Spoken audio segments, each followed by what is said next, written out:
Todos os domingos, um milionário visita o túmulo do filho que acredita ter perdido num acidente. Mas tudo muda quando um menino aparece no cemitério usando a mesma camiseta da criança da foto. Ele diz que ganhou a peça de um garoto que brincou no parque ontem. E o nome era o mesmo do filho do milionário. Tomado por um choque indescritível, o homem inicia uma busca desesperada pela verdade. E o que descobre é inacreditável. Se esta história te interessou, não se esqueça de se inscrever no nosso canal e diga-nos de que cidade você nos está vendo. Continuamos.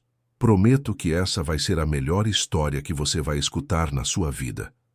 Todos os domingos, sem exceção, Eduardo Santana percorria o mesmo caminho. Acordava cedo, antes mesmo do sol nascer sobre a cidade de São Paulo, e preparava um buquê de lírios brancos, sempre lírios brancos. Era uma rotina que o acompanhava há tantos anos que já não sabia mais viver de outra forma. Vestia-se com discrição, um terno simples e escuro, diferente das roupas elegantes que usava durante a semana nos escritórios espelhados da Avenida Paulista. Aos domingos, Eduardo Santana não era o empresário bem-sucedido que comandava uma das maiores construtoras do país. Era apenas um pai que carregava uma dor silenciosa no peito.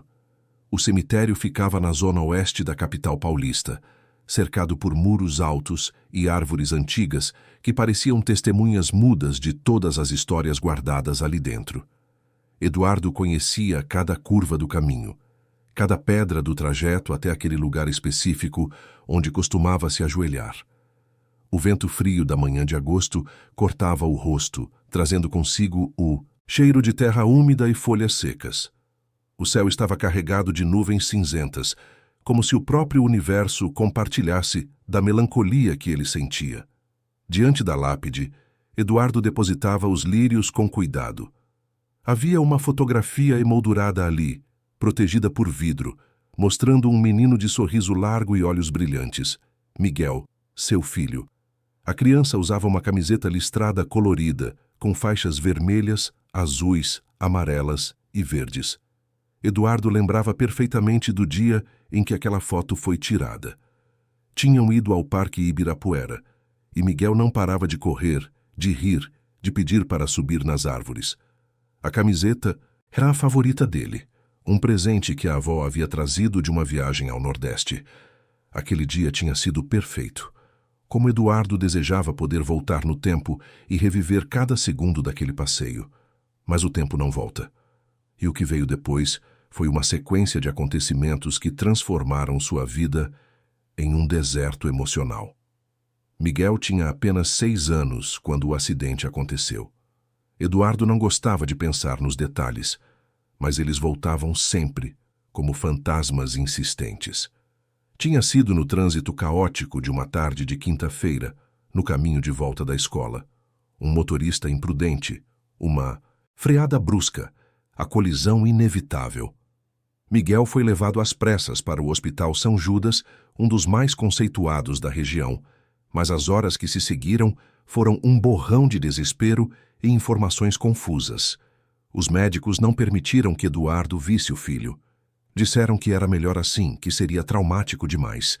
Eduardo implorou, gritou, quase perdeu a razão, mas foi contido por seguranças e sedado por uma injeção que o deixou fora de si por horas. Quando acordou, tudo já estava decidido. Miguel havia partido. As formalidades foram tratadas rapidamente, documentos foram assinados, e em menos de 48 horas, seu filho já estava sendo sepultado. Nada daquilo fazia sentido para Eduardo. Ele queria ter visto o rosto do menino uma última vez. Queria ter se despedido de verdade, mas tudo aconteceu rápido demais, como se houvesse pressa em encerrar o assunto. A esposa de Eduardo, Clara, não suportou a dor. O casamento, que já vinha frágil, desmoronou completamente. Ela se mudou para o interior, para a casa da família em Campos do Jordão, e nunca mais quis falar sobre o assunto.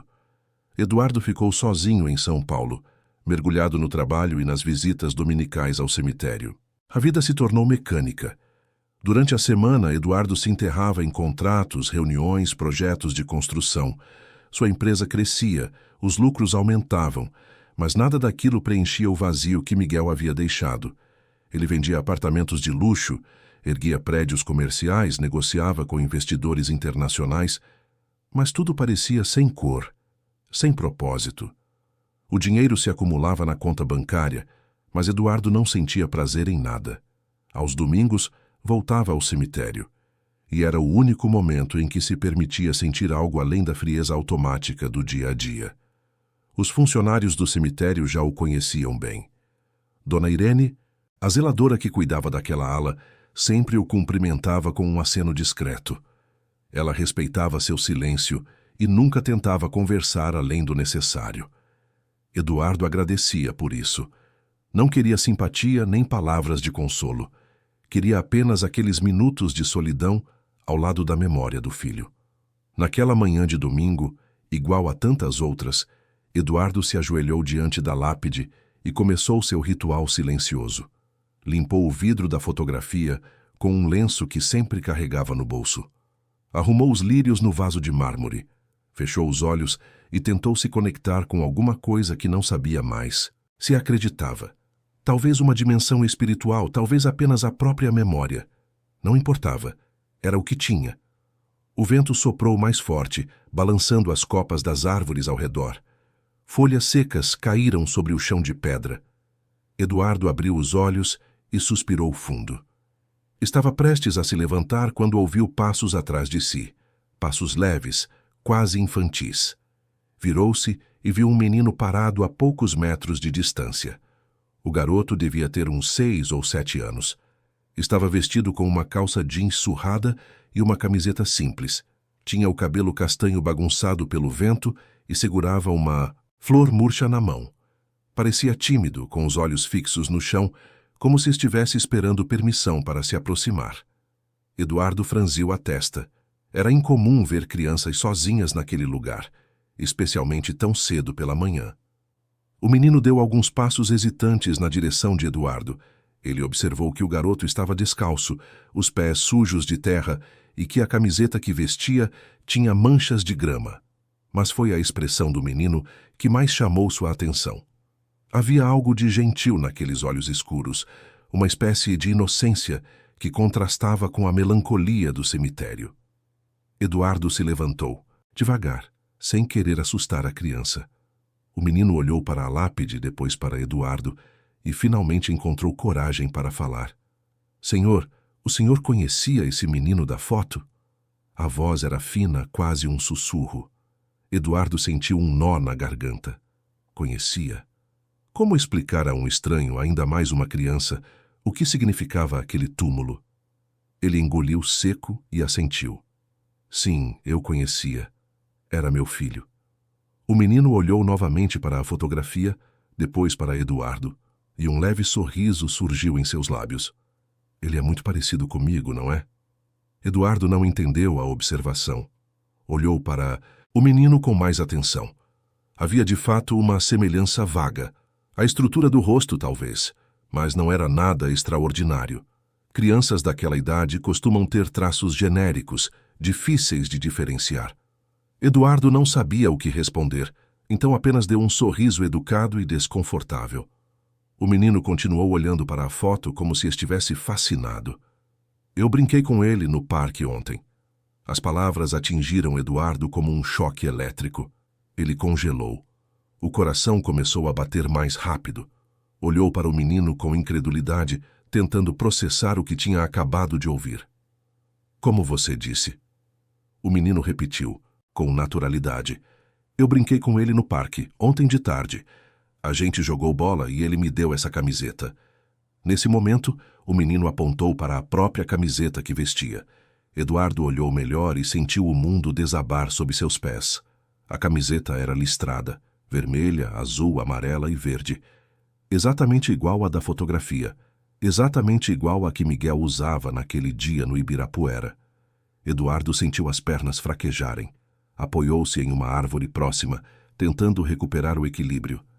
A cabeça girava. Aquilo não fazia sentido. Era impossível. Miguel estava ali naquele túmulo há anos. Como um menino desconhecido poderia ter uma camiseta igual? Como ele poderia dizer que brincou com Miguel ontem? Onde você conseguiu essa camiseta? Eduardo perguntou, a voz trêmula. Eu já falei, senhor. O menino me deu. No parque. Ele disse que eu podia ficar com ela porque era bonita. Eduardo tentou manter a calma, mas a mente estava em tumulto. Aquilo era loucura. Talvez fosse uma coincidência absurda. Talvez a camiseta fosse popular, vendida em várias lojas. Mas algo dentro dele, uma voz quase esquecida, sussurrava que aquilo não era coincidência. Qual parque? Ele perguntou, a voz quase desesperada. O Ibirapuera. Lá perto, dos playground. A gente ficou brincando até escurecer. Eduardo sentiu as lágrimas queimarem nos olhos. O Ibirapuera, o mesmo parque onde Miguel adorava ir, o mesmo lugar da fotografia. Aquilo não podia ser real, mas o menino falava com tanta sinceridade, com tanta certeza, que era impossível ignorar. Como ele era? Como era o menino que brincou com você? O garoto pensou por um momento, franzindo a testa como se tentasse lembrar dos detalhes. Ele era da minha idade, mais ou menos. Tinha cabelo castanho e sorria bastante. E ele tinha uma cicatriz no braço direito. Disse que tinha caído de bicicleta. Eduardo quase desmaiou. A cicatriz. Miguel tinha uma cicatriz no braço direito, resultado de uma queda de bicicleta 2 meses antes do acidente. Ninguém sabia daquele detalhe. Apenas ele, Clara e os médicos que atenderam Miguel na época. Como aquele menino podia saber disso? Onde estão seus pais? Eduardo perguntou, tentando entender a situação. Não sei. Eu moro ali perto. Sempre venho aqui aos domingos para colocar flores nos túmulos que não tem ninguém. Acho triste quando ninguém visita. Havia uma pureza naquelas palavras que tocou Eduardo profundamente. Mas ele não conseguia parar de pensar na camiseta, na cicatriz, no parque. Tudo aquilo era impossível. Mas ao mesmo tempo era real demais para ser ignorado. Como você se chama? Eduardo perguntou. Gabriel. Gabriel, eu preciso que você me ajude. Você sabe onde esse menino mora? O menino que brincou com você? Gabriel balançou a cabeça. Ele não falou. Mas ele disse uma coisa estranha antes de ir embora. O quê? Ele disse para eu encontrar o homem que vem aqui todo domingo e contar para ele que está tudo bem, que ele está vivo e está esperando. O mundo de Eduardo parou. As palavras ecoaram em sua mente como um trovão. Ele está vivo. Ele está esperando. Como aquilo era possível? O que estava acontecendo? Teria Miguel realmente sobrevivido? Teria havido um erro no hospital? Eduardo ajoelhou-se na frente de Gabriel e segurou os ombros do menino com delicadeza, mas com urgência. Gabriel, isso é muito importante. Você tem certeza absoluta do que está me dizendo? Você realmente brincou com um menino que se parecia com essa foto? Gabriel assentiu com convicção. Tenho certeza, senhor. Ele era muito legal. Me ensinou um truque novo com a bola. Eduardo sentiu uma mistura de esperança e desespero tomando conta dele. Não sabia se devia acreditar naquilo ou se estava enlouquecendo. Mas algo profundo dentro dele, um instinto paterno que nunca morreu, gritava que aquilo era verdade. Que Miguel estava vivo, que havia algo errado com toda aquela história do acidente e do hospital. Gabriel, você pode me levar até o parque? Pode me mostrar exatamente onde vocês brincaram? Posso, sim, mas ele não vai estar lá agora. Ele só aparece de tarde. Eduardo se levantou, o coração disparado. Não sabia o que fazer, mas sabia que não podia simplesmente ignorar aquilo. Precisava investigar. Precisava descobrir a verdade. Olhou para a lápide de Miguel, para a fotografia do filho sorridente, e sentiu pela primeira vez em anos algo além da dor. Sentiu esperança. Gabriel, preciso que você fique comigo hoje. Vamos ao parque esta tarde. Vamos esperar. Se ele aparecer, você me avisa imediatamente. Pode fazer isso? Gabriel assentiu, os olhos brilhando com entusiasmo. Posso, senhor. Eu ajudo. Eduardo pegou a mão do menino e começaram a caminhar em direção à saída do cemitério. Dona Irene observou de longe, surpresa com a cena inusitada. Eduardo nunca saía do cemitério acompanhado. Ela pensou em perguntar se estava tudo bem, mas algo na expressão dele a fez permanecer em silêncio. Durante o trajeto até o carro, Eduardo não conseguia parar de pensar. Sua mente racional, treinada por anos de negócios e decisões empresariais, Tentava encontrar explicações lógicas. Talvez Gabriel fosse apenas uma criança com imaginação fértil. Talvez a camiseta fosse realmente uma coincidência. Talvez a história da cicatriz fosse apenas um chute de sorte. Mas havia algo que não se encaixava. A mensagem que Gabriel trouxe. Ele está vivo. Ele está esperando. Como uma criança poderia inventar algo tão específico? Eduardo destrancou o carro, um sedã preto discreto que usava aos domingos. Abriu a porta para Gabriel, que entrou com cuidado, observando tudo com curiosidade. Era evidente que o menino não estava acostumado com carros luxuosos. Eduardo entrou no lado do motorista e ligou o motor. Vamos para minha casa primeiro. Você está com fome? Gabriel assentiu timidamente. Estou, senhor. Eduardo dirigiu pelas ruas de São Paulo, ainda vazias naquele domingo de manhã. Morava em um apartamento no Jardim Europa, uma cobertura ampla e minimalista que mais parecia um museu do que um lar. Havia poucas coisas pessoais ali. Quadros abstratos nas paredes, móveis modernos, uma biblioteca imensa, mas nenhum vestígio real de vida. Nenhuma bagunça, nenhum brinquedo, nenhuma foto de família. Quando entraram, Gabriel olhou ao redor com os olhos arregalados. Nunca tinha visto um lugar tão grande e vazio. Eduardo o levou até a cozinha e preparou um café da manhã simples. Pão francês, manteiga, suco de laranja. Gabriel comeu com apetite enquanto Eduardo apenas observava, a mente ainda tentando processar tudo o que estava acontecendo. Gabriel, você disse que mora perto do cemitério. Onde exatamente? O menino engoliu o pedaço de pão antes de responder. Na comunidade da rua de trás. Com a tia Lúcia. Ela cuida de mim, desde que minha mãe viajou. Eduardo assentiu fazendo uma nota mental. Precisaria conversar com essa tia Lucia em algum momento, mas agora sua prioridade era descobrir a verdade sobre Miguel. As horas passaram devagar. Eduardo tentou trabalhar, abriu o laptop e fingiu revisar alguns documentos, mas não conseguia se concentrar. Gabriel ficou sentado no sofá, folheando uma revista de arquitetura sem entender muito do que via. De vez em quando, olhava para Eduardo e sorria, como se percebesse a tensão do homem e quisesse tranquilizá-lo. Quando o relógio marcou 3 da tarde, Eduardo se levantou. Vamos, está na hora. Dirigiram até o Parque Ibirapuera.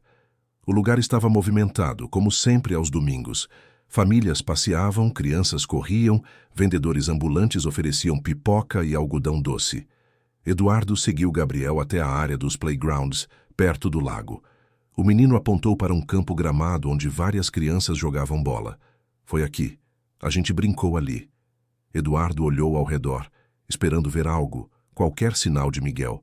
Mas havia apenas crianças desconhecidas, pais distraídos, o movimento normal de um domingo ensolarado. Eles se sentaram em um banco próximo e esperaram. 1 hora passou, depois 2.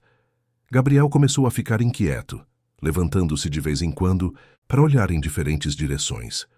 Eduardo sentia a esperança se transformando lentamente em decepção. Talvez realmente fosse apenas uma história inventada. Talvez ele tivesse sido tolo em acreditar. Quando já estava escurecendo e Eduardo estava prestes a desistir, Gabriel de repente se levantou de um pulo. Ali! Senhor, ali! Eduardo seguiu o olhar do menino. No meio de um grupo de crianças que jogavam futebol, havia um garoto de costas, vestindo uma camiseta branca. Algo na postura dele, na forma como se movia, fez o coração de Eduardo disparar. Era familiar, dolorosamente familiar. O menino chutou a bola e começou a correr. Eduardo se levantou do banco e deu alguns passos na direção dele. Gabriel o seguiu. Quando estavam mais perto, o garoto virou-se para pegar a bola que rolou na direção deles. Eduardo sentiu o ar faltar nos pulmões. O rosto, os olhos, o sorriso. Era Miguel, ou alguém absurdamente parecido com ele. O menino olhou para Gabriel e acenou. Oi, Gabriel, voltou para brincar? Antes que Eduardo pudesse reagir, o garoto pegou a bola e voltou correndo para o campo. Eduardo ficou paralisado, a voz, o jeito de correr. Tudo era tão parecido que chegava a doer. Gabriel olhou para Eduardo, confuso com a reação do homem. É ele, senhor. É o menino que eu falei. Eduardo tentou se aproximar, mas o grupo de crianças começou a se dispersar. Os pais chamavam, a noite estava caindo e, em questão de minutos, o campo estava vazio. O garoto tinha desaparecido. Eduardo correu na direção em que ele tinha ido, mas não viu nada além de famílias caminhando em direção ao estacionamento. Voltou até Gabriel, a frustração e a confusão visíveis no rosto. Onde ele foi? Você viu para onde ele foi? Gabriel balançou a cabeça, os olhos marejados de lágrimas. Ele também estava frustrado. Desculpa, senhor. Ele sumiu muito rápido.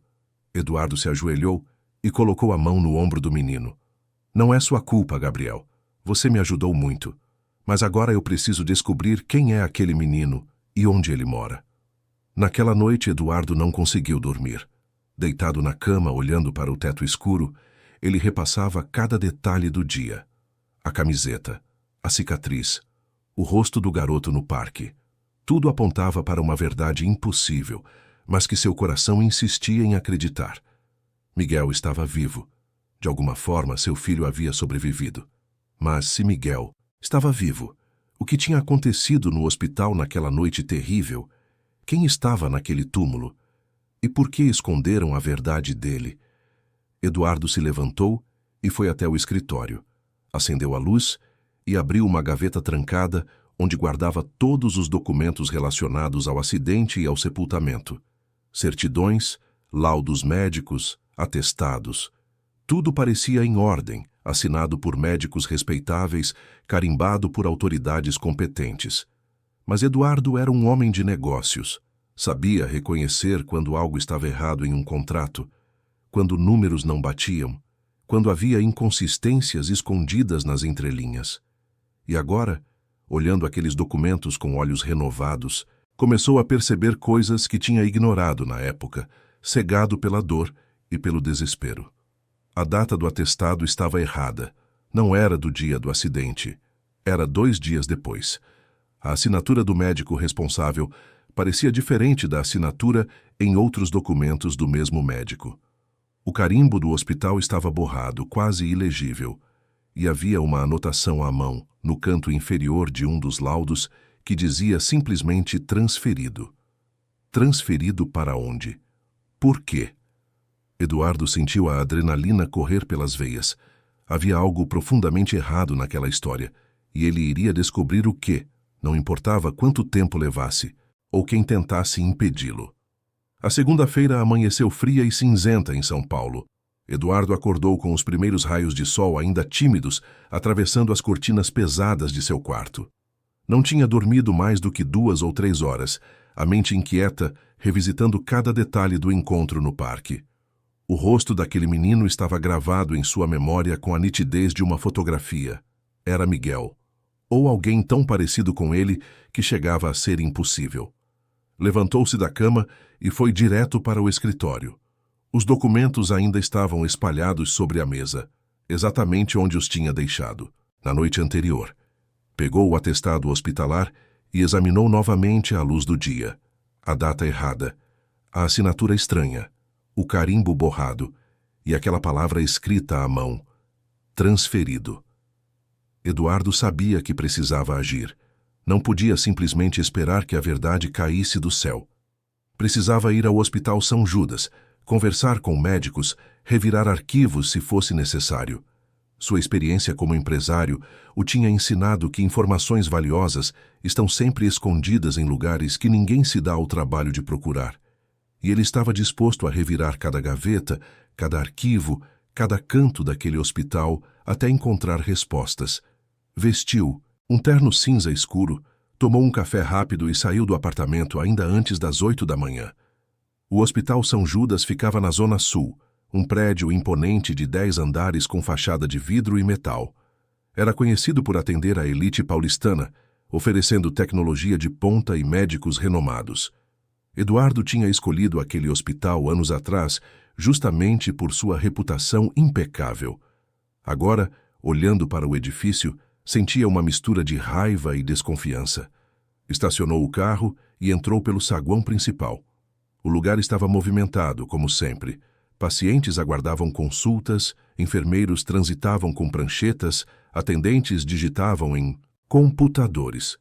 Havia um cheiro característico de hospital, uma mistura de desinfetante e ar-condicionado. Eduardo se dirigiu ao balcão de informações, onde uma recepcionista de cabelos presos e uniforme impecável o cumprimentou com um sorriso profissional. Bom dia. Em que posso ajudá-lo? Eduardo respirou fundo, tentando manter a calma. Bom dia. Eu gostaria de falar com alguém responsável pelos registros de internação. Preciso de informações sobre um caso antigo. A recepcionista franziu levemente a testa. Casos antigos são tratados pelo setor de arquivos médicos. O senhor tem algum pedido formal ou autorização? Eduardo sentiu a primeira barreira se erguendo. Claro que haveria burocracia, mas ele não veio até ali para ser impedido por procedimentos administrativos. Não tenho autorização formal ainda, mas sou Eduardo Santana, pai de um paciente que foi atendido aqui há alguns anos. Preciso urgentemente revisar alguns documentos relacionados ao caso do meu filho. A recepcionista digitou algo no computador, depois olhou para Eduardo com uma expressão neutra. Senhor Santana, para acessar registros antigos, o senhor precisará preencher um formulário de solicitação e aguardar a aprovação do Comitê de Ética do hospital. O processo pode levar de 15 a 30 dias. 30 dias. Eduardo sentiu a frustração subir pela garganta. Não tinha 30 dias. Não podia esperar um mês inteiro enquanto seu filho ou alguém que poderia ser seu filho estava em algum lugar esperando por ele. Eu entendo os procedimentos, mas esse caso é extremamente urgente. Posso falar diretamente com o diretor médico ou com alguém que tenha autoridade para acelerar esse processo? A recepcionista hesitou, depois pegou o telefone e discou um ramal. Conversou em voz baixa por alguns segundos, depois desligou. O senhor pode aguardar alguns minutos? O doutor Renato Almeida, vice-diretor administrativo, vai vir falar com o senhor. Eduardo agradeceu e se afastou do balcão. Ficou de pé próximo às poltronas da recepção, observando o movimento do hospital. Havia crianças no colo das mães, idosos em cadeiras de rodas, jovens com expressões preocupadas. Cada um deles carregava uma história, uma dor, uma esperança. Eduardo se perguntou quantas dessas histórias tinham finais felizes e quantas terminavam em tragédia ou engano. Depois de uns 15 minutos, um homem de jaleco branco e óculos de armação fina se aproximou. Devia ter uns 50 anos, cabelos grisalhos bem penteados, postura ereta. Estendeu a mão para Eduardo. Senhor Santana, sou o doutor Renato Almeida. Entendo que o senhor está buscando informações sobre um caso antigo. Eduardo apertou a mão dele com firmeza. Sim, doutor. Meu filho, Miguel Santana, foi atendido aqui há alguns anos após um acidente de trânsito. Preciso revisar os documentos da internação e do atendimento médico. Surgiram algumas inconsistências que me preocupam. O doutor Renato ajeitou os óculos, o rosto mantendo uma expressão cuidadosamente neutra. Compreendo a sua preocupação, Sr. Santana. No entanto, nosso protocolo exige que solicitações de revisão de prontuário antigo sejam feitas através do processo formal. Temos que proteger a privacidade dos pacientes e garantir que os registros sejam acessados de forma adequada. Eduardo sentiu a irritação crescer. Privacidade. Era seu filho. Ele tinha todo o direito de acessar aqueles registros. Doutor Renato, com todo respeito, estou falando do meu próprio filho. Não há questão de privacidade aqui. Só quero entender o que aconteceu naquela noite. Os documentos que recebi na época apresentam algumas irregularidades que preciso esclarecer. O doutor Renato trocou o peso de uma perna para outra, visivelmente desconfortável. Que tipo de irregularidades, Sr. Santana? Eduardo abriu a pasta que tinha trazido e mostrou os documentos. A data do atestado não bate com a data do acidente. A assinatura do médico parece diferente, em documentos distintos. E há uma anotação aqui que diz transferido, mas nunca me informaram sobre nenhuma transferência. O doutor Renato pegou os papéis e os examinou rapidamente. Eduardo observou que suas mãos tremeram levemente ao ver a palavra transferido. Havia algo ali. Algo que o médico reconheceu e que o deixou nervoso. Senhor Santana, esses documentos são antigos. É possível que tenha havido algum erro administrativo na época, mas garanto que todos os procedimentos médicos foram realizados de acordo com os protocolos estabelecidos. Se houve uma transferência, ela deve estar registrada em nosso sistema. Então me mostre o registro. Quero saber para onde meu filho foi transferido e por quê. O Dr. Renato devolveu os papéis para Eduardo. Vou verificar pessoalmente essa questão e entro em contato com o senhor nos próximos dias. Deixe seu telefone com a recepção e faremos o possível para esclarecer tudo. Eduardo percebeu que estava sendo dispensado. O Dr. Renato não ia ajudá-lo. Estava apenas tentando ganhá-lo tempo, empurrá-lo para longe. Mas Eduardo não era o tipo de homem que desistia facilmente. Dr. Renato, com todo respeito, eu não vou esperar dias. Meu filho pode estar vivo. E cada minuto que passa é um minuto que estou longe dele. Se o senhor não pode me ajudar agora, vou buscar outras formas de acessar essas informações. Tenho advogados, tenho recursos, e se for necessário, vou expor publicamente as irregularidades deste hospital. A ameaça pairou no ar. O Dr. Renato ficou visivelmente pálido. Senhor Santana, o senhor está dizendo que acredita que seu filho está vivo? Mas o senhor não esteve presente no sepultamento?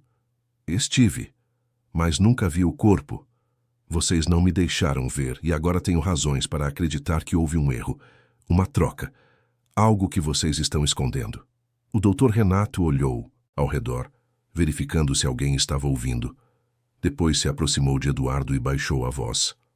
Senhor Santana, o senhor está fazendo acusações muito graves. Sugiro que procure aconselhamento psicológico antes de seguir com essas ideias. A perda de um filho é algo traumático e às vezes a mente cria ilusões para lidar com a dor. Eduardo sentiu o sangue ferver. Aquele homem estava tentando fazê-lo parecer louco, tentando desacreditar suas suspeitas antes mesmo que ele pudesse investigar. Eu não estou louco, doutor, e não vou desistir. Se há algo errado aqui, vou descobrir, com ou sem a sua ajuda. Virou-se e saiu do hospital antes que dissesse algo de que pudesse se arrepender. Voltou para o carro e socou o volante com frustração. Tinham bloqueado o acesso aos arquivos. Estavam tentando esconder algo. Mas por quê? O que tinha acontecido naquela noite que era tão grave a ponto de precisar ser encoberto? Eduardo ligou o carro e começou a dirigir sem destino certo. Precisava pensar. Precisava encontrar outra forma de acessar as informações. Então, lembrou de alguém. Rodrigo Mendes, seu advogado pessoal. Se havia alguém que podia ajudá-lo a abrir caminho através da burocracia hospitalar, era Rodrigo. Pegou o celular e discou. Rodrigo atendeu no terceiro toque. Eduardo, tudo bem? Faz tempo que não conversamos. Rodrigo, preciso de você. É urgente. Explicou rapidamente a situação. Rodrigo ouviu em silêncio, e quando Eduardo terminou, havia uma pausa longa na linha. Eduardo, você tem certeza do que está dizendo? Isso é muito sério. Tenho certeza, ou pelo menos tenho certeza suficiente para investigar. Preciso que você prepare um pedido formal de acesso aos registros hospitalares. E se eles negarem, vamos à justiça, entendido? Vou preparar os documentos hoje mesmo, mas Eduardo, você precisa estar preparado para o que pode descobrir. Às vezes a verdade é mais dolorosa do que a dúvida. Eu sei, Rodrigo, mas preciso saber. Desligou o telefone e continuou dirigindo. Decidiu voltar ao Parque Ibirapuera. Talvez, com sorte, encontrasse novamente aquele menino. Talvez pudesse segui-lo até em casa e descobrir quem ele realmente era. Chegou ao parque por volta do meio-dia. O sol estava forte e havia menos movimento do que no domingo. Caminhou até a área dos playgrounds, mas não viu sinal do garoto. Ficou ali por mais de 1 hora, observando cada criança que passava, mas nada. Estava prestes a desistir quando viu Gabriel. O menino estava sozinho, sentado em um banco próximo ao lago, jogando migalhas de pão para os patos. Eduardo se aproximou e sentou ao lado dele. Oi, Gabriel. O menino levantou os olhos, surpreso e feliz ao ver Eduardo. Oi, senhor. Veio procurar o menino de novo? Vim, mas não o encontrei. Gabriel, você disse que mora com sua tia Lúcia. Onde é a casa dela? Posso conversar com ela? Gabriel ficou apreensivo. A tia Lucia não gosta muito de estranhos. Ela é meio brava. Eduardo sorriu. Eu entendo. Mas prometo que não vou causar problemas. Só quero conversar com ela sobre o menino do parque. Talvez ela saiba de alguma coisa. Gabriel pensou por um momento, depois assentiu. Tá bom. Mas só se o senhor prometer não contar para ela que eu venho aqui sozinho. Ela acha que eu fico brincando perto de casa. Prometo. Saíram do parque juntos e caminharam por algumas quadras até chegarem a uma comunidade simples, com casas pequenas e ruas estreitas. A tia Lucia morava em uma construção de 2 andares, com pintura desgastada e varal de roupas no quintal. Gabriel subiu os degraus e bateu na porta. Uma mulher de uns 40 anos abriu. Tinha cabelos escuros presos em um rabo de cavalo e vestia um avental manchado de farinha. Quando viu Gabriel acompanhado de um estranho de terno, sua expressão ficou desconfiada. Gabriel? Quem é esse homem? Tia, esse é o senhor Eduardo. Ele é legal. Só quer conversar com a senhora. Lucia cruzou os braços e olhou Eduardo de cima a baixo. Conversar sobre o quê? Eduardo deu um passo à frente, mantendo uma postura respeitosa. Senhora Lucia, meu nome é Eduardo Santana. Gabriel me ajudou com uma situação muito importante e eu gostaria de fazer algumas perguntas sobre uma criança que ele conheceu no parque. Só vai levar alguns minutos. Lucia ainda parecia desconfiada, mas depois de um momento deu de ombros. Tá bom. Entra. Mais rápido, porque tenho serviço para fazer. Entraram na casa. Era simples, mas limpa, com móveis velhos, mas bem cuidados. Lúcia ofereceu café e Eduardo aceitou. Sentaram-se à mesa da cozinha e Gabriel ficou em pé ao lado, curioso. Gabriel me contou que viu uma criança no parque, um menino que se parece muito com meu filho. Meu filho desapareceu há alguns anos em um acidente e estou tentando entender o que aconteceu. A senhora conhece algum menino da idade de Gabriel que more por aqui e que costume brincar no Ibirapuera? Lucia serviu o café e sentou-se. Olha, senhor Eduardo, aqui na comunidade tem muita criança. Não fico de olho em todas. Gabriel se vira sozinho na maior parte do tempo. Trabalho o dia todo numa padaria e só chego de noite. Eduardo assentiu, tentando não demonstrar frustração. Entendo. Mas Gabriel mencionou que esse menino deu a ele uma camiseta listrada colorida. A senhora viu essa camiseta? Lúcia olhou para Gabriel. Que camiseta? Nunca vi camiseta nenhuma. Gabriel ficou vermelho. Eu perdi ela, tia. Desculpa. Lucia revirou os olhos. Esse menino perde tudo. Mas olha, senhor Eduardo, não sei como posso ajudar. Se Gabriel disse que viu um menino no parque, provavelmente viu. Ele não costuma mentir. Eduardo bebeu um gole do café, pensando. Não ia conseguir mais informações ali. Precisava tentar outra abordagem. A senhora conhece alguma instituição ou abrigo por aqui? Algum lugar onde cuidam de crianças? Lucia pensou por um momento. Tem o Lar São Francisco, um abrigo ali perto da Marginal. Cuida de crianças que foram afastadas das famílias, mas não sei muito sobre o lugar. Por quê? Eduardo sentiu uma fagulha de esperança. Só curiosidade. Obrigado pelo café e pela conversa, senhora Lucia. Gabriel, obrigado pela ajuda. Saiu da casa e imediatamente pegou o celular para pesquisar sobre o Lar São Francisco. Encontrou o endereço e algumas informações básicas. Era uma instituição mantida pela prefeitura, que abrigava crianças em situação de vulnerabilidade. Poderia ser algo. Poderia ser o lugar para onde Miguel foi transferido. Decidiu ir até lá imediatamente. O abrigo ficava a uns 20 minutos de distância.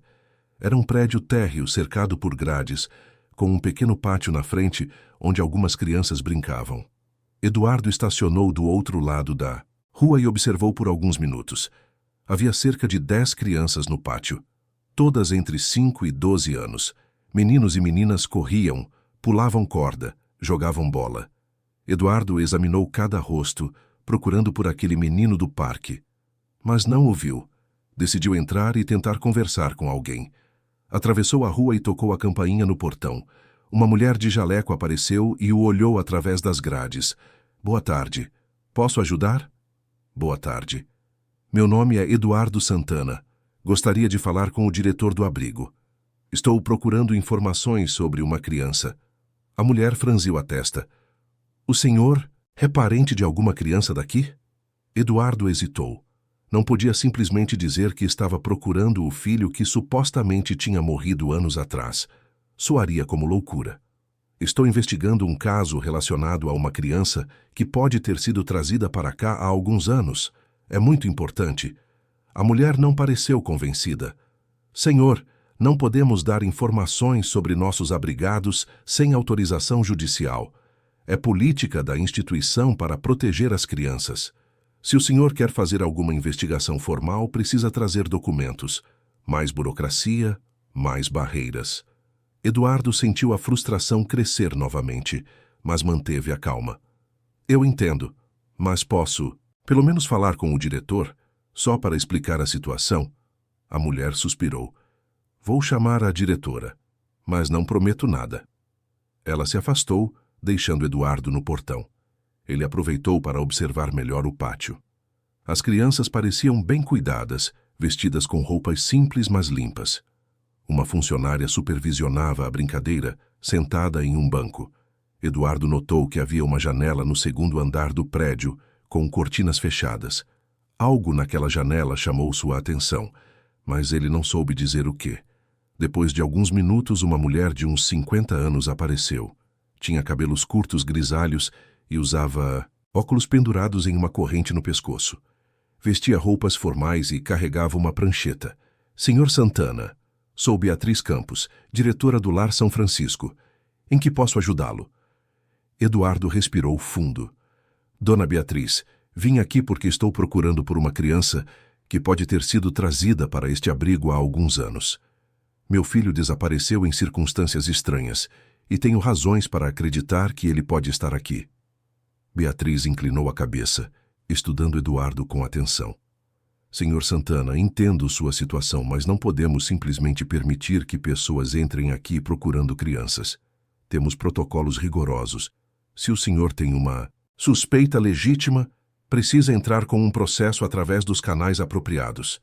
Eduardo sentiu a paciência se esgotando. Dona Beatriz, meu filho tinha 6 anos quando desapareceu. Tem cabelo castanho, olhos escuros e uma cicatriz no braço direito. Por favor, só preciso saber se há alguma criança aqui que corresponda a essa descrição. Beatriz permaneceu impassível. Senhor Santana, não vou confirmar nem negar a presença de nenhuma criança específica aqui. Se o senhor quer prosseguir com essa investigação, sugiro que procure assistência legal. Agora, se me der licença, tenho trabalho a fazer. Ela virou-se para sair, mas Eduardo não podia desistir. Por favor, só mais uma pergunta. Vocês têm registros de transferências de crianças do Hospital São Judas, especialmente de casos que chegaram a cerca de 5 ou 6 anos? Beatriz parou e olhou para trás, uma expressão indecifra em seu rosto. Senhor Santana, está na hora do senhor ir embora. Se insistir, vou ter que chamar a segurança. Eduardo percebeu que não ia conseguir nada ali, pelo menos não agora. Acenou com a cabeça e voltou para o carro. Mas enquanto entrava no veículo, olhou mais uma vez para aquela janela no segundo andar. Dessa vez, viu a cortina se mover como se alguém estivesse espiando. Alguém estava lá, e Eduardo estava determinado a descobrir quem. Durante os dias que se seguiram, Eduardo se tornou um homem obcecado.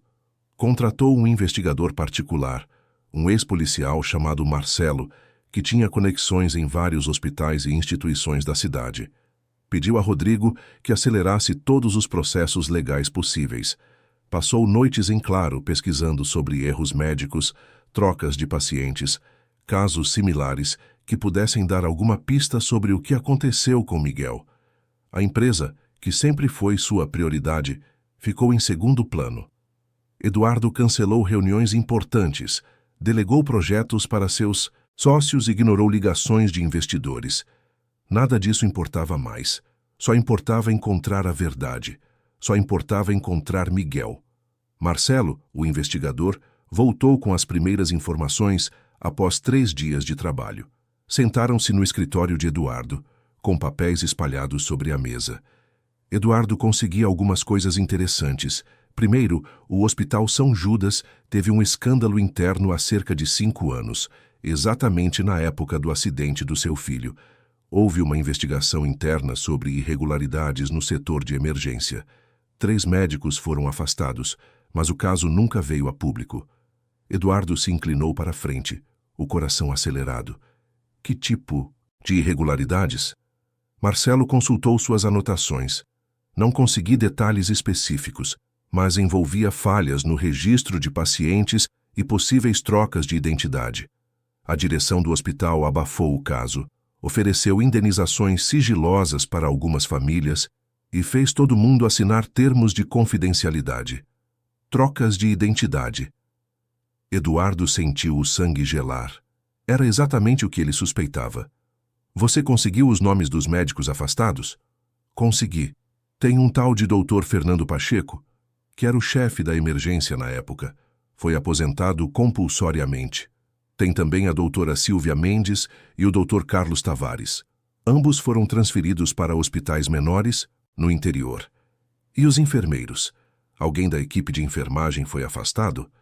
Marcelo virou algumas páginas. Sim, uma enfermeira chamada Marisa Oliveira pediu demissão logo depois do incidente. Trabalhou no São Judas por 15 anos e saiu de repente, sem explicação. Consegui o endereço dela. Mora aqui em São Paulo mesmo, no bairro do Ipiranga. Eduardo sentiu uma onda de esperança. Uma enfermeira que saiu logo depois do incidente. Ela poderia saber de alguma coisa. Poderia ter visto o que realmente aconteceu naquela noite. Quero falar com ela hoje. Marcelo hesitou. Eduardo, vai com calma. Essa mulher pode não querer falar. Se ela assinou o termo de confidencialidade, pode ter medo de represálias. Eu sei, mas preciso tentar. Pegaram o carro e foram até o Ipiranga. O endereço de Marisa era um apartamento simples em um prédio de 4 andares sem elevador.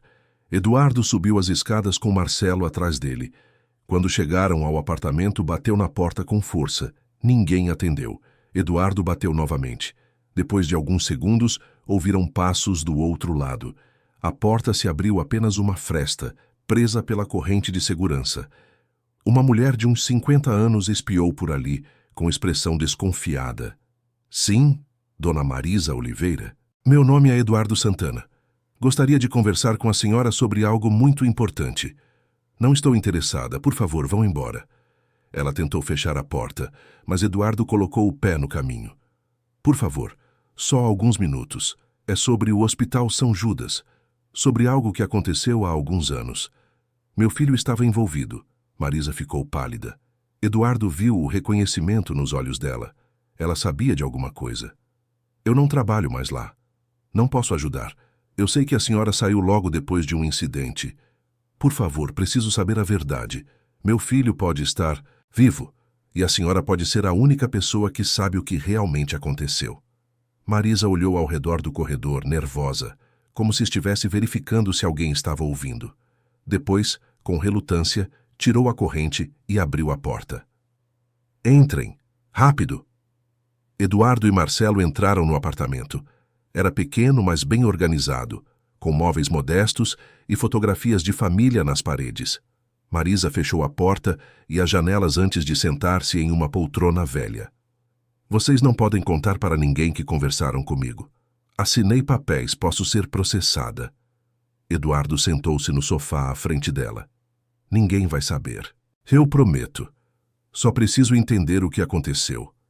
Meu filho, Miguel Santana, deu entrada no São Judas há 5 anos após um acidente de trânsito. Me disseram que ele não sobreviveu. Mas agora descobri inconsistências nos documentos. E tenho razões para acreditar que ele está vivo. Marisa fechou os olhos, as mãos tremendo levemente. Ficou em silêncio por um longo momento, como se estivesse debatendo internamente se devia ou não falar. Foi uma noite terrível, ela começou, a voz baixa. Chegaram 2 crianças ao mesmo tempo, ambas vítimas de acidentes graves. Uma vinha de um acidente de carro, a outra de uma queda de bicicleta complicada. Eram da mesma idade, cabelo parecido, estrutura física similar. O pronto-socorro estava caótico naquela noite.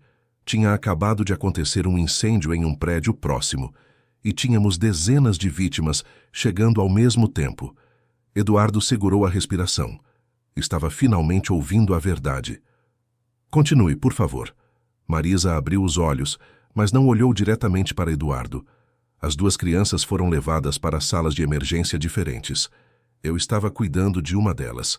A outra ficou com a equipe do Dr. Fernando. Tudo aconteceu muito rápido. Uma das crianças não resistiu. A outra ficou estável, mas em estado delicado. Precisava de cuidados intensivos. Qual delas não resistiu? Eduardo perguntou, a voz quase um sussurro. Marisa finalmente olhou para ele, os olhos cheios de lágrimas. A criança que eu cuidava, o menino da queda de bicicleta. Mas quando foram fazer os registros, houve uma confusão. As fichas foram trocadas. O Dr. Fernando estava sob pressão, tinha bebido durante o plantão, algo que ninguém devia saber. Ele cometeu erros, misturou os prontuários, e quando percebeu o que tinha feito, já era tarde demais. A criança que sobreviveu foi registrada como a que faleceu. E a que faleceu foi registrada como a sobrevivente. Eduardo sentiu o mundo girar ao seu redor. A revelação era devastadora. Miguel não tinha morrido. Outra criança tinha morrido no lugar dele. E alguém tinha escondido esse erro terrível. Meu filho estava vivo. Ele sobreviveu. E vocês disseram que ele morreu. Marisa limpou as lágrimas com as mãos trêmulas. Senhor Eduardo, quando o Dr. Fernando percebeu o erro, já tinha falado com as famílias. Já tinha entregue o corpo errado. Ele entrou em pânico. Chamou a administração do hospital. Eles decidiram que seria pior corrigir o erro do que mantê-lo. Acharam que causaria um escândalo enorme, processos, perda de credibilidade. Então decidiram encobrir. Eduardo se levantou, a raiva subindo como lava. Encobrir? Vocês esconderam que meu filho estava vivo? Onde ele foi levado? Marisa também se levantou, as mãos estendidas em um gesto defensivo. Ele foi transferido. Para um abrigo. Disseram que era uma criança sem família identificada, que tinha sido encontrada após o acidente. Falsificaram os documentos. Apagaram o registro correto. Para qual abrigo? Eduardo praticamente gritou. Eu não sei. Eu juro que não sei. Só sei que foi para algum lugar na Zona Sul. Pediram minha demissão logo depois. Me ofereceram uma quantia em dinheiro para ficar calada. Eu aceitei porque estava com medo. Tinha acabado de perder meu marido, precisava sustentar meus filhos. Foi a pior decisão da minha vida. Eduardo respirava com dificuldade. Queria gritar, queria socar algo, mas sabia que Marisa era uma vítima tanto quanto ele. Ela tinha sido coagida, ameaçada. O verdadeiro culpado era o hospital. Era o Dr. Fernando e toda a administração corrupta que decidiu proteger sua reputação ao invés de fazer o que era certo. Zona Sul, Eduardo murmurou. O Lar São Francisco ficava na Zona Sul. Marcelo se levantou e colocou a mão no ombro de Eduardo. Eduardo, agora temos informações concretas.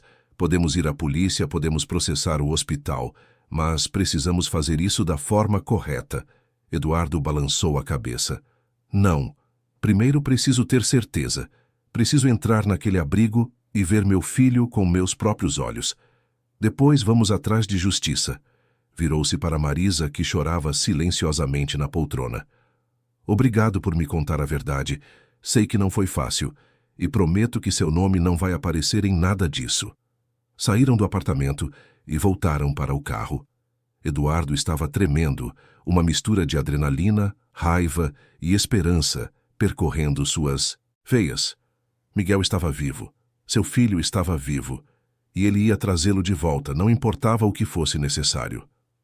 Marcelo, preciso que você consiga uma ordem judicial para entrar no Lar São Francisco. Não me importa o quanto vai custar ou quem vamos ter que subornar. Quero entrar lá amanhã. Marcelo assentiu. Vou falar com o Rodrigo. A gente dá um jeito. Eduardo passou o resto do dia em um estado de ansiedade extrema. Não conseguia comer. Não conseguia se concentrar em nada. Ligou para Clara, sua ex-esposa, mas ela não atendeu. Ligou novamente. Deixou mensagens. Finalmente, ela retornou. A ligação já de noite. Eduardo, o que foi? Estou ocupada. Clara, preciso te contar uma coisa. É sobre Miguel. Houve uma pausa do outro lado da linha. Eduardo, por favor, não começa. Já falamos sobre isso. Você precisa seguir em frente. Miguel está vivo, Clara. Eu tenho provas. Houve um erro no hospital. Trocaram as crianças. Nosso filho foi levado para um abrigo. Silêncio. Eduardo podia ouvir a respiração pesada de Clara. Você está louco, ela finalmente disse. Isso é loucura. Miguel se foi. Eu estava no enterro. Você estava no enterro. Não vimos o corpo, Clara. Nunca vimos. E agora sei por quê. Porque não era ele. Por favor, acredita em mim, só mais um dia. Amanhã vou ao abrigo. Se eu estiver errado, nunca mais vou tocar nesse assunto. Mas se eu estiver certo, vamos ter nosso filho de volta. Clara começou a chorar. Eduardo, eu não aguento. Não aguento essa esperança de novo. Já sofri demais. Eu sei, amor. Eu sei. Mas dessa vez é diferente. Dessa vez eu tenho provas. Desligou o telefone e afundou no sofá. A noite pareceu interminável. Eduardo não conseguiu dormir. Ficou olhando para o teto, repassando tudo na mente. As palavras de Marisa. A certeza de que Miguel estava vivo. A raiva pelo que fizeram com sua família. De manhã cedo, Rodrigo ligou. Eduardo, consegui. Tenho uma ordem judicial. Podemos ir ao Lar São Francisco hoje às 10 horas. Mas preciso te avisar. O juiz foi muito claro. Se não encontrarmos nada concreto, isso pode se voltar contra você. Vamos encontrar, Eduardo disse com convicção. Às 10 horas em ponto, Eduardo, Rodrigo e Marcelo estavam na frente do Lar São Francisco. Havia também um oficial de justiça e 2 policiais para garantir o cumprimento da ordem judicial. Beatriz Campos, a diretora, estava visivelmente nervosa quando abriu o portão. Isso é um absurdo. Uma invasão. Vou processar todos vocês. Rodrigo mostrou os documentos. Temos autorização legal, dona Beatriz. O Sr. Santana tem o direito de verificar se há uma criança nesta instituição que corresponda à descrição do filho dele. Se a senhora resistir, estará cometendo obstrução de justiça. Beatriz não teve escolha. Abriu o portão com má vontade e os deixou entrar. As crianças no pátio pararam de brincar e observaram o grupo com curiosidade e um pouco de medo. Queremos ver todos os registros de entrada de crianças dos últimos 6 anos, Rodrigo disse. E queremos ver todas as crianças que estão abrigadas aqui atualmente. Beatriz os levou até um escritório pequeno no térreo. Abriu um arquivo e começou a mostrar os registros. Eduardo examinou cada página com atenção. Havia dezenas de crianças registradas. Nomes, datas de entrada, históricos. Mas nenhum deles correspondia a Miguel. Cadê o registro da transferência do Hospital São Judas? Eduardo perguntou. Beatriz ficou ainda mais pálida. Não temos nenhum registro do São Judas. Eduardo olhou para Rodrigo. Ela está mentindo. Marisa confirmou que ele foi transferido para um abrigo na Zona Sul. Tem que estar aqui. O oficial de justiça se adiantou. Dona Beatriz, se houver documentos ocultos ou adulterados, isso é crime. Sugiro que coopere completamente. Beatriz suspirou, derrotada. Abriu uma gaveta trancada e tirou uma pasta separada. Esses são os casos especiais. Crianças que vieram sem documentação completa. Eduardo pegou a pasta e começou a folhear. E então viu um registro de entrada de 5 anos atrás. Criança do sexo masculino, aproximadamente 6 anos, cabelo castanho, sem identificação. Transferido do Hospital São Judas. Sem nome. Apenas um código numérico. É ele. É Miguel. Onde ele está agora? Beatriz hesitou. Ele está no 2º andar. Mas preciso avisar, Sr. Santana. Essa criança não sabe quem você é. Ela cresceu aqui. Para ela, esse é o único lar que conhece. Eduardo não esperou mais. Subiu as escadas correndo, seguido por Rodrigo e Marcelo. Beatriz os acompanhou, tentando explicar algo, mas Eduardo não estava ouvindo. Chegou ao 2º andar, um corredor com várias portas. Beatriz apontou para uma no final. Ele está lá. Eduardo caminhou até a porta. O coração batia tão forte que parecia que ia explodir. Colocou a mão na maçaneta, respirou fundo e abriu. Era um quarto simples. uma cama, uma estante com alguns livros e brinquedos, uma janela com cortinas, e no meio do quarto, sentado no chão com um carrinho de brinquedo, estava um menino. Tinha cabelo castanho ligeiramente bagunçado, olhos escuros e concentrados no brinquedo. Vestia uma camiseta azul e calça jeans. Quando ouviu a porta abrir, o menino levantou os olhos. E naquele momento, o mundo de Eduardo parou. Era Miguel, sem sombra de dúvida. Os mesmos olhos, o mesmo formato de rosto, a mesma expressão curiosa que ele costumava ter. Miguel, Eduardo sussurrou a voz quebrada. O menino inclinou a cabeça, confuso. Quem é você?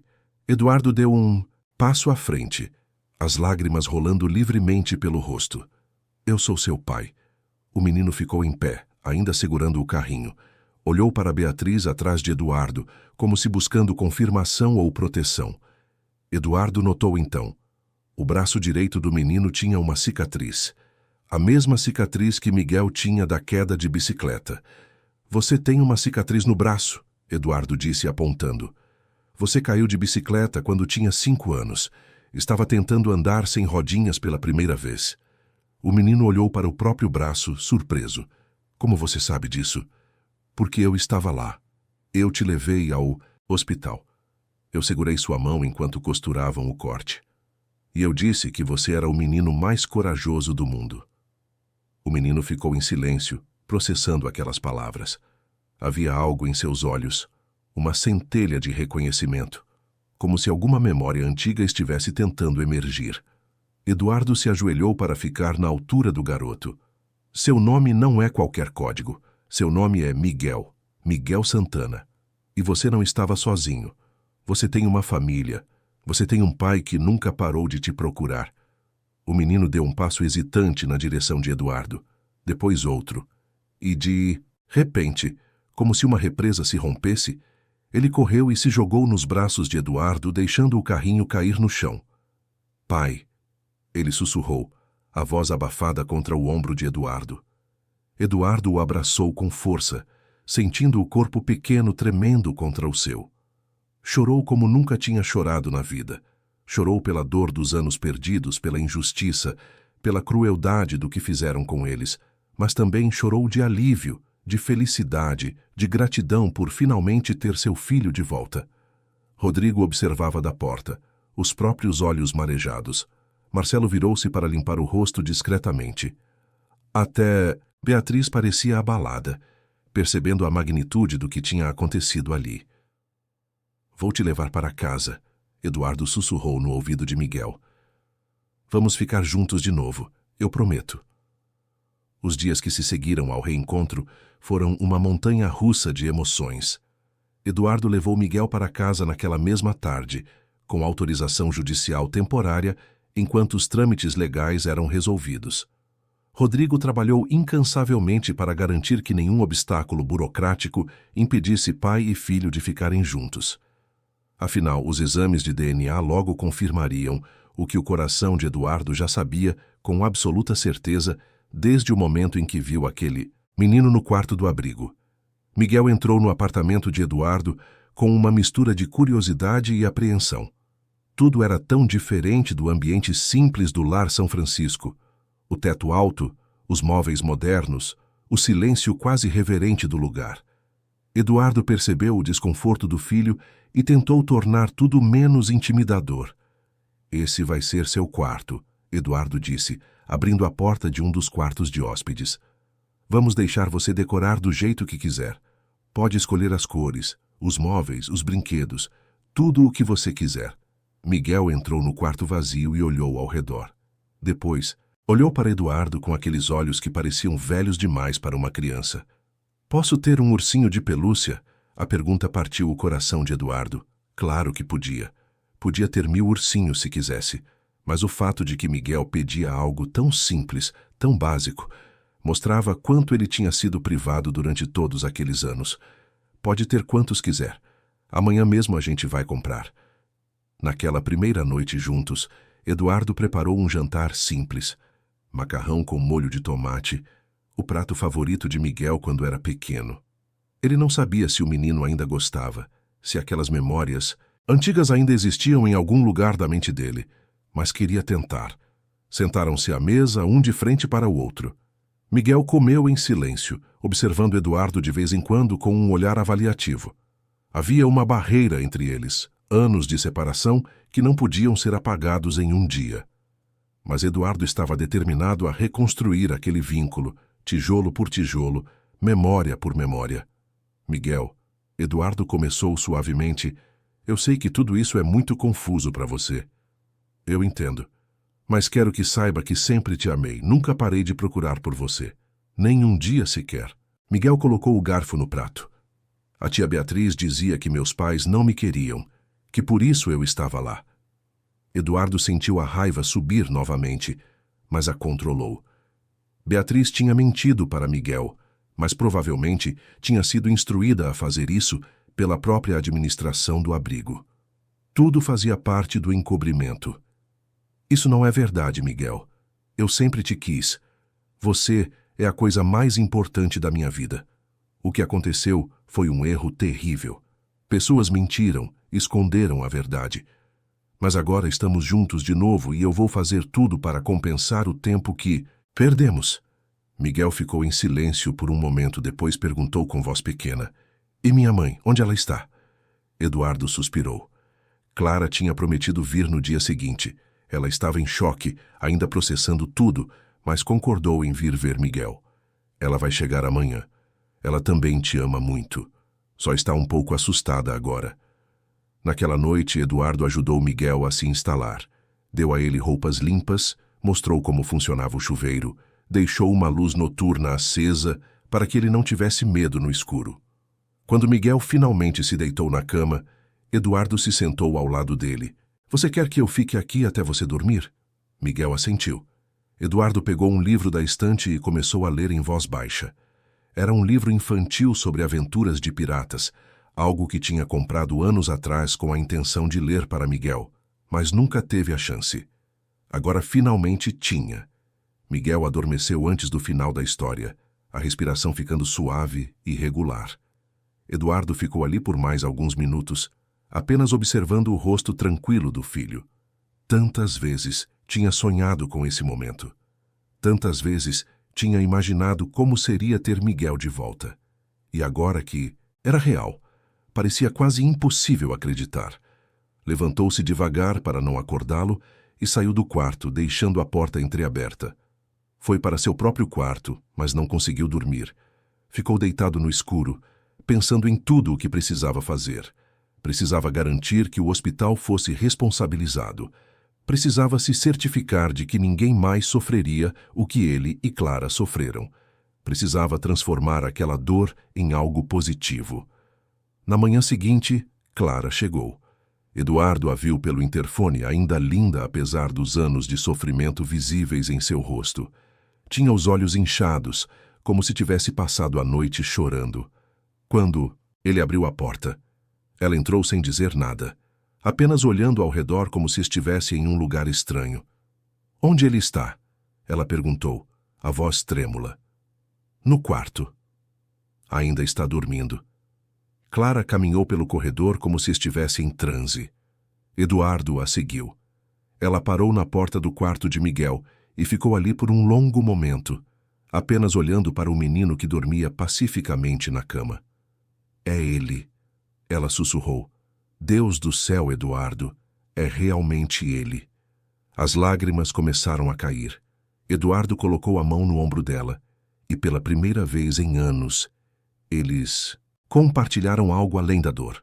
Compartilharam a alegria, o alívio, a gratidão. Miguel acordou pouco depois. Quando viu Clara parada na porta, ficou tímido. Ela se aproximou devagar, se ajoelhou ao lado da cama e segurou as mãos dele. Miguel, sou eu, sua mãe. Você era tão pequeno quando nos separaram, mas eu nunca te esqueci, nem por um segundo. Miguel olhou para ela com atenção, como se estivesse tentando encontrar algo familiar naquele rosto. E então, inesperadamente, ele tocou o cabelo dela. Você cheira bem, como flores. Clara riu entre as lágrimas. Era um shampoo que ela sempre usava, o mesmo que usava quando Miguel era pequeno. Talvez alguma memória profunda tivesse despertado nele. Eles passaram o dia juntos, os três. Conversaram, comeram juntos, assistiram desenhos animados que Miguel gostava. Clara contou histórias de quando Miguel era bebê e Eduardo mostrou fotos antigas. Miguel ouvia tudo com interesse, mas ainda havia uma distância, um estranhamento compreensível. Ele tinha vivido 5 anos sem eles. Não seria fácil recuperar esse tempo, mas Eduardo estava disposto a ser paciente. Tinha o resto da vida para reconstruir essa relação. Enquanto isso, Rodrigo trabalhava na parte legal. Os exames de DNA confirmaram que Miguel era filho de Eduardo e Clara, eliminando qualquer dúvida remanescente. Com essa prova, entraram com uma ação judicial contra o Hospital São Judas, exigindo não apenas compensação financeira, mas também a exposição pública de tudo o que tinha acontecido. A história vazou para a imprensa. Em poucos dias estava em todos os jornais, em todos os canais de televisão. O caso do empresário que descobriu que seu filho estava vivo depois de anos acreditando que ele tinha falecido. A negligência do hospital, o encobrimento, as vidas destruídas. A opinião pública ficou indignada. Protestos se formaram em frente ao Hospital São Judas. Famílias de outros pacientes começaram a questionar se também tinham sido vítimas de erros médicos encobertos. A pressão foi tanta que o Ministério Público abriu uma investigação completa. O Dr. Fernando Pacheco, o médico responsável pelo erro original, foi convocado para depor. Ele apareceu na televisão, visivelmente envelhecido e quebrado, admitindo a culpa. Explicou como o erro aconteceu, como a pressão e o álcool tinham nublado seu julgamento, como a administração do hospital o tinha forçado a ficar calado. Beatriz Campos, a diretora do Lar São Francisco, também foi investigada. Revelou-se que ela sabia desde o início que Miguel tinha uma família, mas foi instruída pelos advogados do hospital a manter segredo. Ela perdeu o cargo e enfrentou acusações de cumplicidade. O Hospital São Judas tentou se defender, contratou os melhores advogados, mas a evidência era esmagadora. Os documentos alterados, os testemunhos de Marisa e outros funcionários que finalmente encontraram coragem para falar, tudo apontava para um sistema corrupto que colocava a reputação acima de vidas humanas. Levou meses, mas finalmente houve um julgamento. Eduardo estava lá, sentado na primeira fila, ao lado de Clara e de Rodrigo. Miguel ficou em casa com uma babá, pois Eduardo não queria expô-lo àquele ambiente. Mas Eduardo queria estar presente. Queria olhar nos olhos de cada pessoa que tinha roubado 5 anos de sua vida e da vida de seu filho. O veredito foi unânime.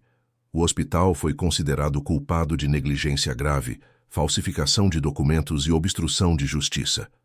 Foram condenados a pagar uma indenização substancial para Eduardo e Clara, além de serem obrigados a implementar novos protocolos para prevenir erros futuros. Vários executivos foram afastados e o hospital perdeu sua licença para operar por 6 meses, enquanto passava por uma reestruturação completa. Mas para Eduardo, o dinheiro não importava. O que importava era que a verdade tinha vindo à tona, que outras famílias seriam poupadas daquele sofrimento, que Miguel sabia agora que tinha sido amado desde sempre. Com o tempo, a vida começou a se normalizar. Miguel se adaptou à nova realidade.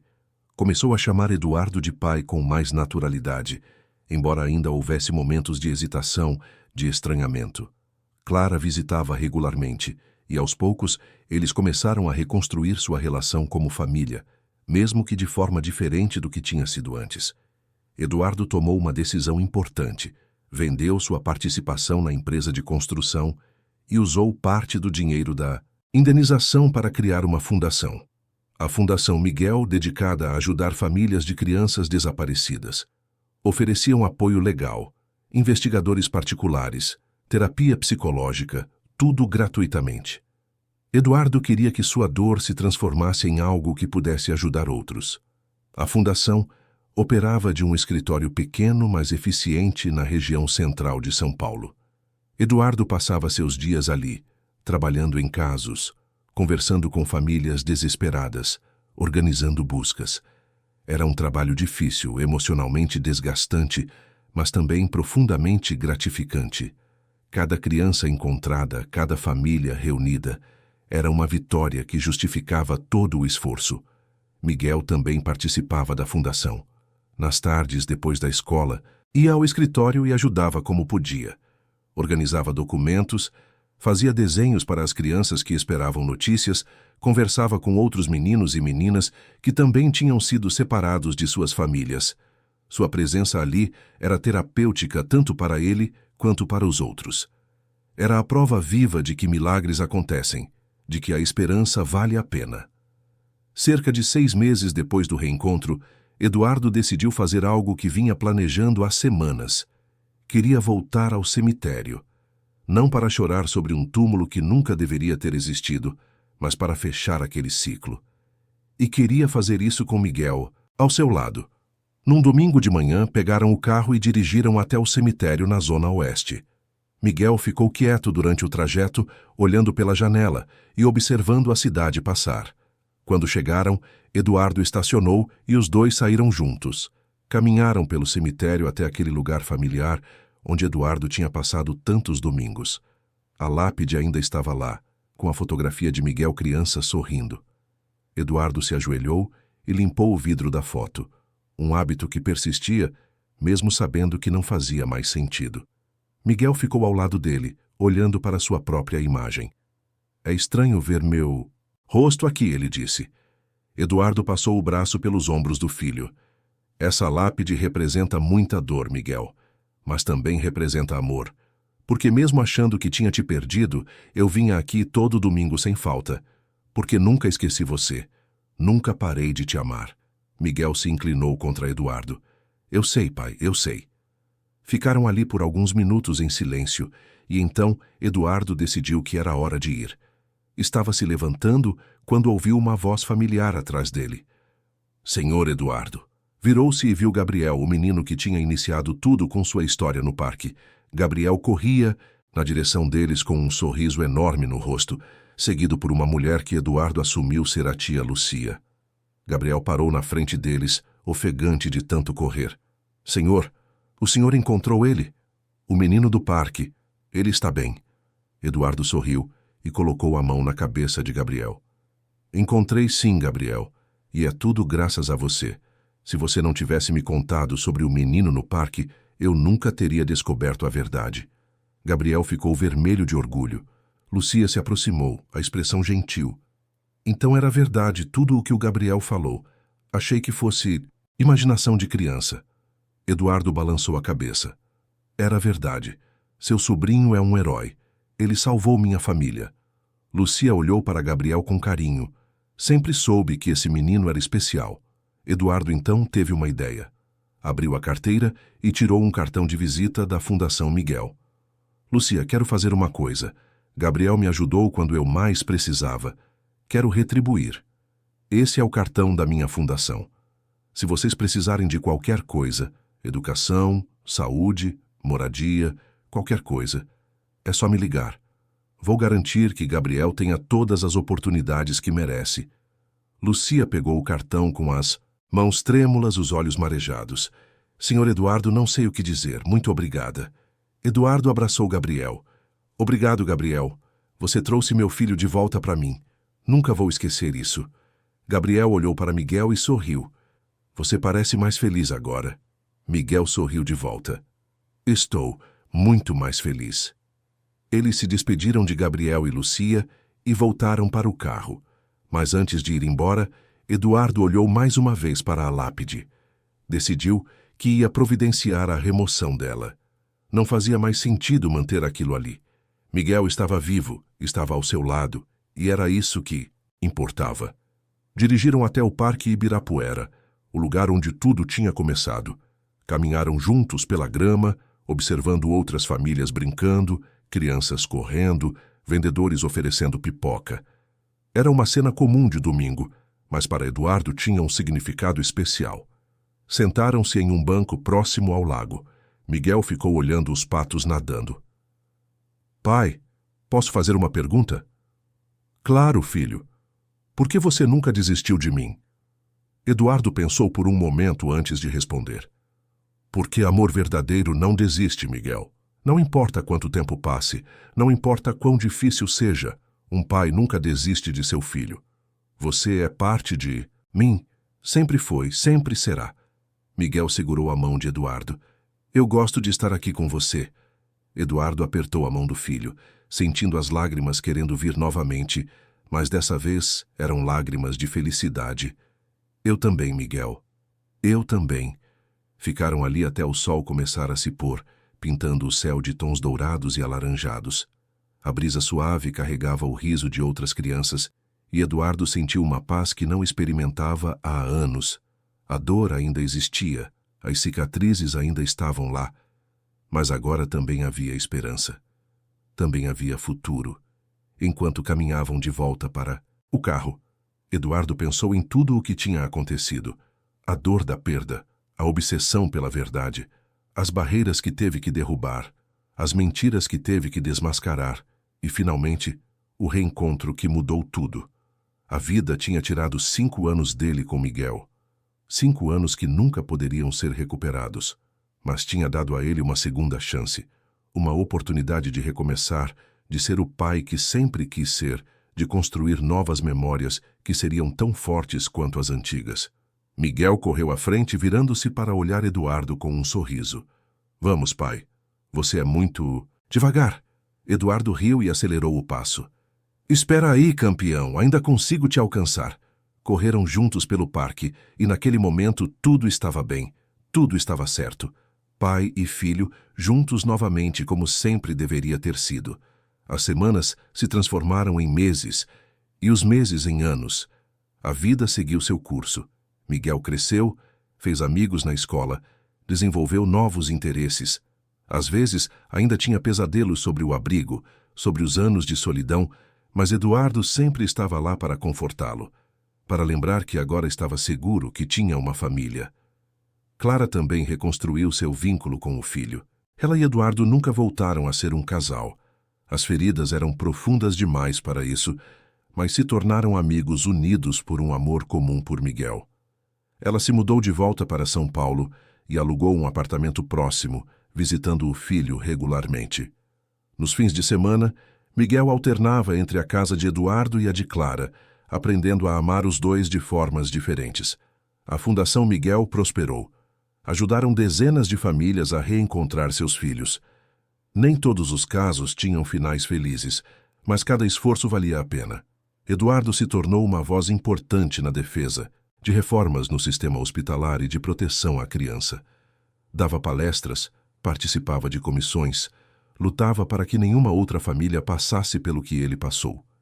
E a camiseta listrada colorida, aquela que Gabriel tinha usado e que desencadeou toda a descoberta, Eduardo a emoldurou e pendurou na sede da fundação. Era um símbolo de esperança, de como os sinais mais improváveis podem levar às verdades mais importantes. Miguel, agora com 12 anos, olhava para aquela camiseta emoldurada sempre que visitava a fundação. Pai, você acha que tudo aconteceu por um motivo? Eduardo colocou o braço nos ombros do filho. Não sei, Miguel. Não sei se existe um plano maior ou se tudo é só sorte e acaso. Mas sei que por mais escura que seja a noite, o sol sempre volta a nascer. E sei que enquanto houver amor, enquanto houver pessoas que não desistem, sempre há esperança. Miguel sorriu. Você é meio filosófico às vezes, pai. Eduardo riu. É. Sua mãe sempre dizia isso também. Eles saíram da fundação juntos, lado a lado, caminhando pelas ruas de São Paulo, enquanto o sol se punha mais uma vez. Pai e filho, separados por mentiras, reunidos pela verdade. Uma história de dor que se transformou em redenção, de desespero que floresceu em esperança. E enquanto caminhavam, Eduardo pensou que talvez, apenas talvez, as melhores histórias sejam aquelas que nos ensinam que nunca devemos desistir, que o amor é mais forte que qualquer mentira, que a verdade, por mais escondida que esteja, sempre encontra um caminho para a luz.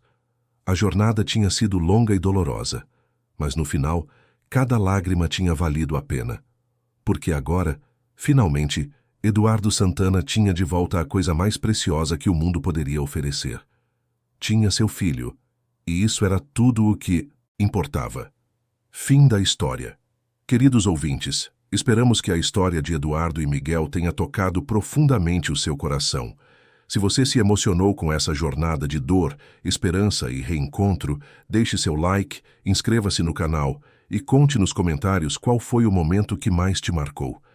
Será que foi o encontro com Gabriel no cemitério? A revelação de Marisa? Ou aquele abraço final entre pai e filho? Todos os dias trazemos histórias intensas como essa, que revelam o lado mais profundo da alma humana, que mostram que o amor verdadeiro nunca desiste e que a verdade sempre encontra seu caminho. Histórias que nos fazem acreditar que milagres acontecem quando menos esperamos. Te esperamos no próximo episódio, com mais uma narrativa que vai mexer com suas emoções e fazer você refletir sobre os laços que nos unem. Até lá, lembre-se sempre, nunca perca a esperança, porque o amor é capaz de mover montanhas e atravessar qualquer distância. Um forte abraço e até a próxima história.